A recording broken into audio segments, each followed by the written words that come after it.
Assalamualaikum warahmatullahi wabarakatuh. Kami mahasiswa dari Universitas Pamulang, Program Studi Manajemen.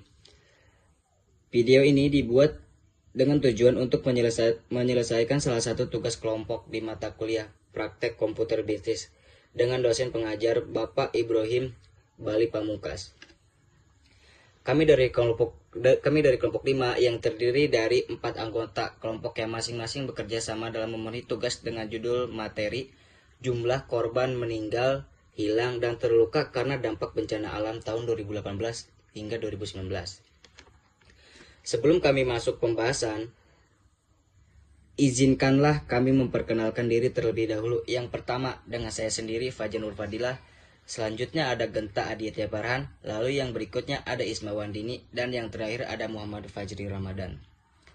Baiklah, kami dari kelompok 5 akan mempresentasikan materi dengan judul jumlah korban meninggal, hilang, dan terluka karena dampak bencana alam tahun 2018 sampai 2019. Untuk latar belakangnya, kelalaian dari pihak manusia atau sebab-sebab alam menjadi penyebab terjadinya bencana. Bencana alam seperti kekeringan, gelombang pasang, letusan gunung berapi, banjir, tanah longsor, gempa bumi, dan angin puting beliung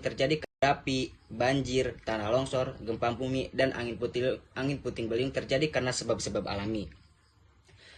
Aksi teror, kecelakaan industri, kebakaran hutan, konflik, dan kecelakaan transportasi di sisi lain disebabkan oleh kesalahan manusia. Ekonomi dan lingkungan sama-sama dipengaruhi oleh kedua jenis bencana tersebut. Kategori yang dicakup adalah korban jiwa, orang hilang, orang terlantar, orang yang luka-luka, perusakan rumah dan fasilitas kesehatan, perusakan sekolah, kerusakan jalan, dan tanah yang rusak. Alasan dibalik ini adalah bahwa bencana menghasilkan efek yang beragam yang berdampak pada beberapa lapisan masyarakat. Oleh karena itu, pendekatan komprehensif untuk manajemen bencana sangat penting untuk mengurangi dampak buruknya.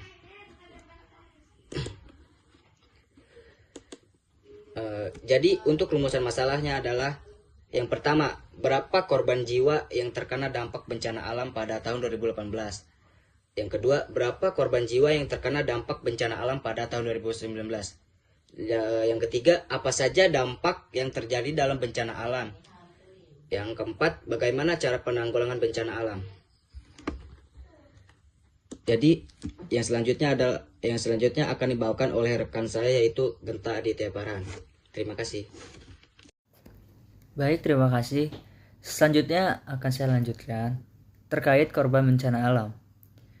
Badan Nasional Penanggulangan Bencana, disingkat BNPB, mencatat bencana alam yang terjadi pada tahun 2019 secara meningkat dibandingkan tahun sebelumnya. Tercatat, pada tahun 2018 telah terjadi 3.397 bencana dan di tahun 2019 tercatat 3.814 bencana. Badan Nasional Penanggulangan Bencana mencatat dampak pada tahun 2018 yang ditimbulkan bencana dilaporkan sangat besar. Tercatat 3.548 orang meninggal dunia dan hilang, 13.112 orang luka-luka, 3,6 juta jiwa mengungsi dan terdampak bencana, 339.969 rumah rusak berat, 7.810 rumah rusak sedang, dan 20.608 rumah rusak ringan, serta ribuan fasilitas umum yang rusak. Dari seluruh bencana yang terjadi pada tahun 2018, BNPB mencatat bencana hidrometeorologi paling dominan.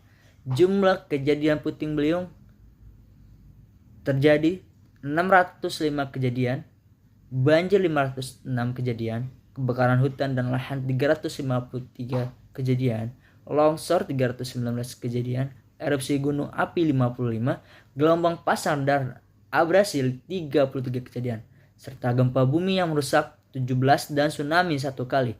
Kerugian ekonomi yang ditimbulkan bencana cukup besar, yaitu dengan total senilai 58,95 triliun. Dari jumlah ini diperkirakan akan bertambah. Korban bencana alam Dari hasil rekapitulasi data bencana Indonesia pada tahun 2019 yang dihimpun Badan Nasional Penanggulangan Bencana BNPB melalui Pusat Data Informasi dan Komunikasi Kebencanaan Pusdatinkom menunjukkan bahwa tren peristiwa bencana mengalami peningkatan, akan tetapi jumlah korban dan kerugian menurun dibandingkan tahun sebelumnya. Selama kurun waktu tahun 2019, BNPB mencatat sebanyak 3.768 kejadian bencana dari didominasi oleh bencana banjir, tanah longsor, dan puting beliung dengan presentasi 99% bencana hidrometeorologi dan 1% geologi. Dari angka tersebut, BNPB mencatat dampak korban jiwa akibat bencana sebanyak 478 korban meninggal dunia, 109 hilang, 6,1 juta jiwa mengungsi, dan 3.419 luka-luka. Sedangkan data kerusakan tercatat 73.427 rumah rusak yang terdiri dari 15.765 rumah rusak berat, 14.548 rusak sedang, dan 43.114 rusak ringan. Kemudian fasilitas rusak tercatat 2017 meliputi 1.121 fasilitas pendidikan rusak, 684 fasilitas peribadahan rusak, 212 fasilitas kesehatan rusak, 274 kantor rusak, dan 442 jembatan rusak. Sepanjang tahun 2019, Badan Nasional Penanggulangan Bencana mencatat kerugian akibat bencana mencapai 80 triliun rupiah. Berikut yang saya sampaikan terkait data dari korban bencana alam. Selanjutnya akan disampaikan oleh teman saya. Terima kasih. Selanjutnya di sini ada beberapa data yang kami ambil dari bencana alam yang terjadi di Indonesia pada tahun 2018 hingga 2019. Nah, di sini teman-teman bisa lihat ya, jumlah korban hilang, meninggal, luka-luka, rusak rumah, serta mengungsi dan menderita. Semua bisa teman-teman lihat di tabel ini. Dampak dari bencana alam itu, yang pertama ada korban jiwa. Dampak bencana alam terhadap kehidupan manusia yang paling ditakuti adalah jatuhnya korban jiwa. Bencana alam membawa ketakutan destruktif atau penghancur yang sangat besar. Kekuatan besar tersebut sangatlah berbahaya sehingga dapat menimbulkan korban jiwa, baik kematian, cedera berat, ataupun cedera ringan. Yang kedua, munculnya masalah kesehatan. Bencana alam dapat membawa patogen penyebab penyakit yang kemudian menginfeksi penduduk yang terdampak. Dan yang ketiga ada gangguan mental. Dilansir dari Very Wellmin, bencana alam menyebabkan stres, kecemasan, kemarahan, dan kemicuan gangguan stres pasca trauma.